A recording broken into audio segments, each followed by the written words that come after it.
Sorry it's been a while. Let's just say over the weekend, I was like, I don't want to do anything. So I just didn't do anything over the weekend. And then Sunday night, I didn't sleep. And Monday I was off work. When I'm off work, I don't work. And then yesterday, I was so out of it, I was just like, fuck this shit. But today, we're in it. Enough. For those of you new to the show, I go through little bouts of insomnia here and there. I am under treatment. It's not working as well as I had hoped. But nevertheless, here we are.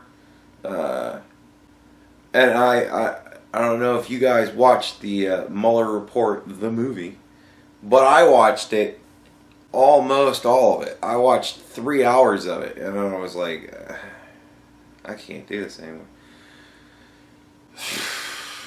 It was just like the book. It was long. It was boring, with some highlights. The thing I thought was interesting about the movie as compared to the books was the little things here and there that the screenplay writer altered from the script. It was very interesting when it went off script. This was only about half of the time, which is unique for movies that are from, adapted from books. It's either fucking nothing like the book at all, like if you watch The Lawnmower Man and then read the Stephen King short story, you wonder what the fuck. It's like the only thing that's similar between them is there was a dude that had a lawnmower. That's the only shit that's similar. And then there's other movies where it's like, holy shit, they just made the movie or book a movie. Like they didn't change shit. So, but this was about half changed. It was very interesting.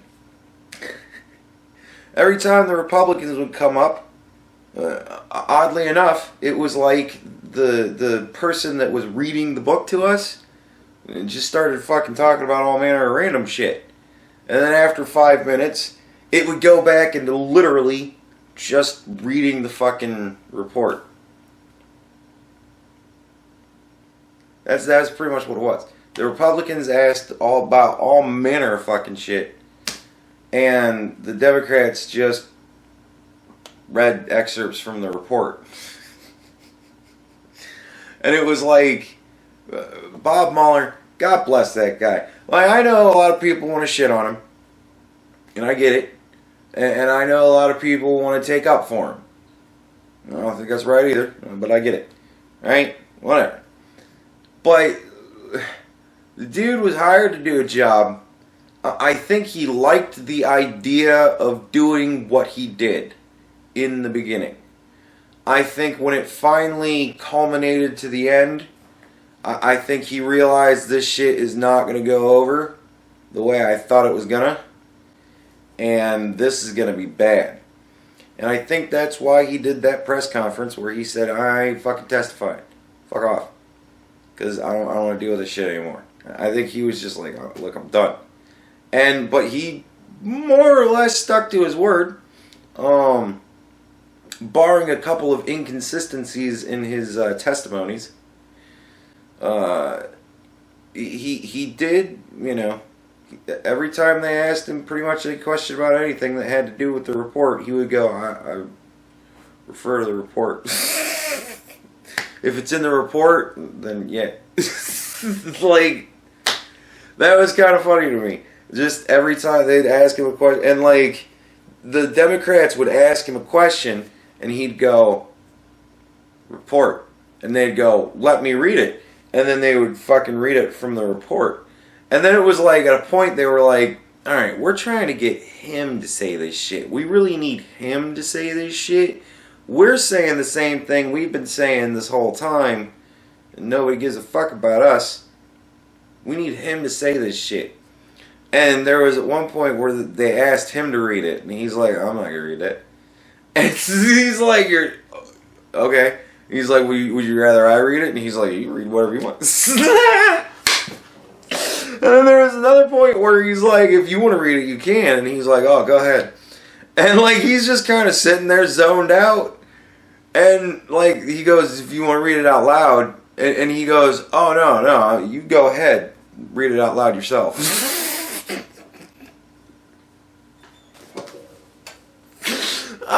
Shit was killing me.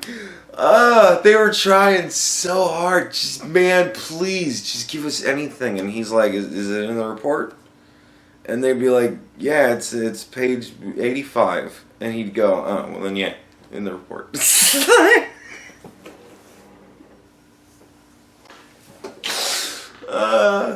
But so the Democrats, pretty much all they did was read the report. So if you want to know anything interesting that they had to say, it's in the report. Except I want to say that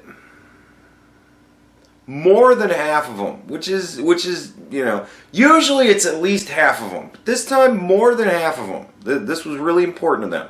More than half of them hit the tagline of nobody is above the law. They had to end with, and I just want to make sure that the American people remember that nobody is above the law. As Chairman Nadler said in his opening statements, nobody is above the law. Right? It was always some setup, and then nobody is above the law. And then there were a couple of them that thought, I was a presidential candidate, for 5 minutes. I can ad-lib. Nobody, not even the president, is above the law. So that was fun to see who had the balls to add the not even the president line to, do their little ad-lib into it. Right? So that was fun to watch. And that was pretty much the Democrats. And the Republicans, they were vicious. I will say that. They were vicious. They really went after him and his whole crew. It was like, bitch, we'll take y'all on. And one guy went after one of his dudes' record. Like, did a lot of his cases, like his court rulings, didn't they get overturned? And he's like, well, that happens. Everybody, has that happen to him. And he's like, yeah, but he's had it happen a lot. And then he'd like go on with something like, oh my God, he just tore this dude apart. And fucking poor Bob, man, he's like, what I want to say about my guy that you were, he's great. He's great. He's one of the best of us. And they're like, oh, awesome. And I'm just like, oh no, they let a real smart ass get in there. Uh-oh. So that was kind of funny. I don't really know what the fucking matters, but whatever. You can just... They brought up a lot of inconsistencies with the report. They brought up somebody's phone conversations. I don't remember. It was phone conversations between lawyers. A judge recently released like the transcripts of the conversations. I don't remember who it was, nevertheless. But it was, transcripts of conversations that were in the report. But when you read the transcripts, a lot of things were left out in the report. So the Republicans kept kind of pointing to things where it was like, why did you leave this out? Because it made the president look good? And he's like, well, no, I don't agree with that characterization. And he's like, well, then why did you leave it out? And he'd be like, I can't answer that. And it's like, dude. Okay. Like, that's not good. So, pretty much what the Republicans did what the Democrats thought they were doing in, like, Barr's confirmation. In Barr's confirmation, the Democrats thought that they were giving this big, huge, like, show, this preview of what was going to be in the Mueller report. So that's how they kind of wanted that to play out. The Republicans really wanted it to play out as, when we're done investigating the investigators, this is what you're going to be hearing about, folks. This kind of shit. Why were these things left out? It seems that a whole lot of things that made the president look good was fucking left out of the report. So if you keep referring us to the report, how are we supposed to know the shit you left out? Like, so, yeah, I don't know. I think that's going to be... That could be some... There could be some there. I'm just saying, with all the things that the Republicans were talking about, there could be some there. Like, but I usually I say I watch these things and suffer through so that you guys don't have to. Honestly, if you've got 4 hours of your life that you just want to waste, but you want to be kind of entertained, like if you want to sit and play video games on your phone but have something droning in the back, that's what I did. I just played Marvel Puzzle Quest and just had that shit droning in the background, really. And then I would pay attention whenever I thought something interesting was happening, and then, you know, but he would always be like, I can't answer that, or I'm not going to answer that, or it's in the report.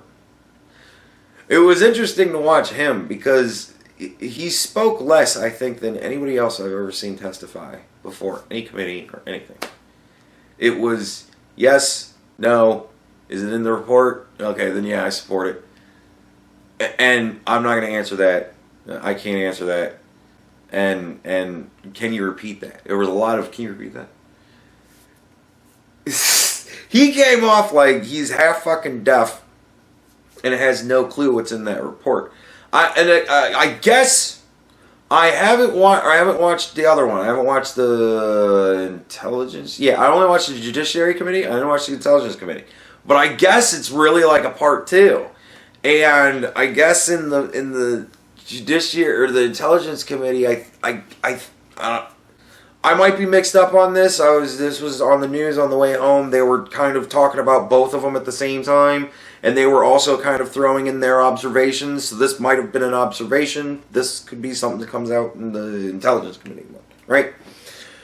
But at some point, it kind of comes out that like he didn't fucking write the report, and he doesn't really know a whole lot of fucking what's going on with like he just does. He's like, man, like I guess he was there for all of it. He was involved in all of it, but he doesn't really like. I guess he comes off like he doesn't really fucking know what the hell really was going on. I don't know. That could have been somebody's observation. That could be something that they coming out with, but it really doesn't come off like he wrote the report. Like he really is not familiar with it at all. Like some of the shit where they're bringing it up and I'm like, I remember that, and he's like, yeah, I don't know. What page? Like he's had to look at the exact wording of everything that they're talking about, and like he would ask for the page, they'd turn to the page and he'd go and I'm like, what? So all right, whatever. I don't know. Most of it, I think, was him just fucking around delaying.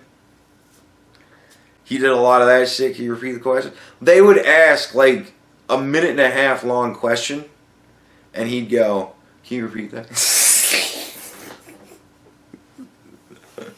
That was frustrating the fuck out of him, too. Because they wanted to yell at him, but he came off like such a doddering old man.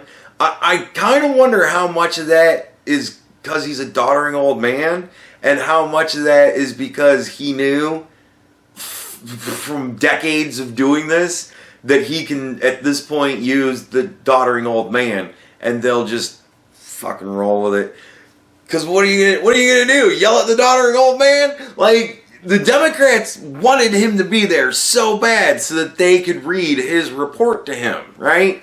And the Republicans wanted him to be there so bad so that they could start the crucifixion calls for let's kill the investigators, right? So they both wanted him there so bad. So none of them could really be like, motherfucker, answer the fucking question. You heard me, bitch. But every one of them, every single time, they would do this big long question, and he'd be like, can you repeat? And they'd look at him like, sure. Dude.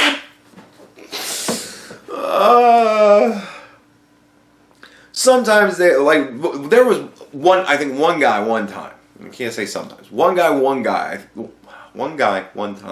I think went, I'll just go to my next question. Like, I don't know how much of it was tactic and how much of it is really just he's old, but you know, I think at this point he's like, look, man, I've pretty much pissed away a whole lot of everything just because. How do you come back from this? Even if Mueller is literally the patron saint of fucking judicious, objectivity. Even if he's that, half this country is going to think he's for shit. So, no matter what, he doesn't win one way or the other. It's like you go with all the crazy people that support Trump or all the crazy people that hate Trump. He's got to pick a side now. It's like one or the other. And he doesn't want to be with the Trump people, but he doesn't want to fucking be with the fucking nutbags on the left either. So he's just kind of like, look, maybe if I just look like I'm so fucking old at this point that fuck it all, maybe they'll just discredit the whole goddamn thing, throw the whole thing out, and maybe they'll have somebody else do it. I think at this point, maybe that's what he's shooting for. Just make him put me out to pasture. Make him go, he was fucking senile while he was overseeing this thing. We've got to redo it. We need to appoint a new special counsel. And then they're going to be like, nah, motherfucker. We're going to look at the beginning of this shit. But one thing that did make me go, oh, fuck. One thing that very much did make me go, oh, fuck. Apparently, this Steele guy that wrote the Steele dossier, the thing that kicked the whole thing off, apparently he's got some sort of Russian contacts and what's his nuts. I don't know, right? And one guy looks at him and he goes, do you think it's possible that the Steele dossier was part of the Russian disinformation campaign? And I went, oh shit, I didn't even think about that. Because I thought the Steele guy, I thought he was British intelligence or some shit like that. But fuck, man, I don't know. Wheels within wheels. I don't know. It's spies, man. But as far as I'm concerned, all spies from all countries are essentially working with each other. Like, I don't fucking know. They all seem to know each other some way or another. So, I don't know. Like, I haven't a clue. But, right? So, I was like, holy shit. Like, that was fucking crazy to me. And then there was another point that another guy brought up, where apparently as soon as Papadopoulos, as soon as he was brought on board, right, the whole Trump train, as soon as he was brought on, I guess everybody in the world just started fucking going after this dude, trying to get information or give information or whatever. But it was pretty much all like Americans. So somebody sent some guy that tells George Papadopoulos, tells him the Russians have dirt on Hillary Clinton. And he goes, oh. And they're like, you want it? And he's like, well, no. I can't take that shit as far as I know. But, no, I can't. Mm-mm. And they went, okay, well, you know. And he was like, all right, I know. And then I guess Papadopoulos, he told some other dignitary from some other country, I heard that the Russians have dirt on Hillary Clinton. And that guy went and told the FBI that George Papadopoulos knows that the Russians have dirt on Hillary Clinton. And that is pretty much what sparked out the entirety of the fucking thing. So it's like the whole thing was set up from the beginning. They pretty much set this dude up. One guy feeds him information. he tells another dude that information, who passes it on to the same fucking guy that gave him the information in the first place, essentially. And now there's a big stink.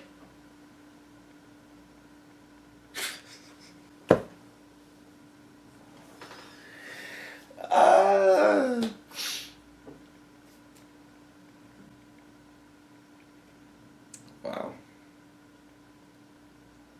So, I mean, man, I don't know. Just think of it like this, right? Jan tells you that Cindy's a slut. Steve is dating Jan. You tell Steve, I hear that Cindy's a slut, right? So Steve tells Cindy, somebody's going around saying that you're a slut. The same source with one person in the middle, just so that you can make the chain make sense. When all you want to do is start the rumor, Cindy's a slut. There's fucking I don't know if that makes sense, but it made me laugh. Yeah, I think it's gonna get crazier before it gets fucking resolved. But I think that if the investigators are done being investigated before November of 2020, that means that President Trump will be reelected. If the investigators are still being investigated during the election, things will come out in the investigation that will pretty much guarantee that President Trump is reelected. I don't think it's going to take them that long to fucking wrap this one up. I think they're going to push hard for 2020. At the very least, just to have it in the can, you know, as plan B. Oh, we're still working on it, you know, and then a year and a couple of months from now, long time, right? November of next year. So, right? Like, we get there, they might have it ready and just keep going, oh yeah, we're still working, we're still interviewing people. And yeah, they'll probably still be interviewing people. But they'll have the fucking report ready. At what point did you have the report ready, sir, and waiting? We had it in July of 2019. Oh my God. And why did you wait on it for a year and a half? Well, you know, election. Because at that point, you know, fuck them, whatever. I don't think that's illegal, is it? Maybe. We were still talking to people, but yeah, we pretty much knew what we were going to say. That would probably not look good. No, they'll stretch it. Stretch that shit out. Yeah, so I would recommend watching it, at least some of it. At least watch, you know, at least watch a little bit of it, just to see how our political system works when it's not working very well. Just to see how it works when it's just fucking retarded. That's what's the most fun about it. But it is also kind of interesting. And if you want to skip the Democrats, honestly, if you want to skip the Democrats, just read the report. That's all they did. Read section 2, you know, the second part. Read part 2 of the books, and every couple of pages, think to yourself, no one, not even the president, is above the law.